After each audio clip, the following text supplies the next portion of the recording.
Ka nisur punimet për çakëllimin e rrugëve të fushës në fshatin Penda Vinj në njësinë administrative Pojan.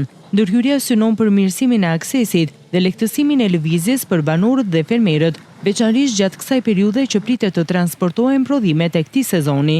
Administratori i njësisë Pojan thosë se paralelisht me punimet në rrugë, sektori i ujit e kullimit po vijon pastrimin e kanaleve ansor me qëllim përmirësimin e kullimit dhe mirëmbajtjen e rrjetit vaditës dhe kullues.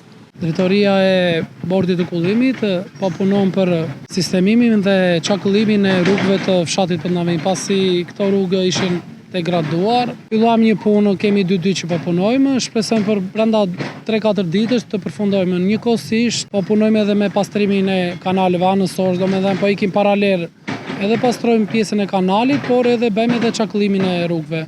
Pas përfundimit të ndërhyrjeve në Penda Vinj, puna pritet të vijojë dhe në njësitë e tjera administrative të Bashkisë Maliq në funksion të përmirësimit të infrastrukturës rurale dhe mbështetjes së aktivitetit bujqësor. Mbas marrimit të fshatit Penda Vinj, do shkojmë në fshatin Rëmbec, pasi edhe atje janë disa rrugë që i kanë ngritur banorët me shqetësim që duhen çakëlluar për shkak të sezonit që po vjen për të ngritur kulturat bujqësore të tyre. Më pas jemi të orientuar për të vajtur në fshatin Orman dhe në fshatin Pojan.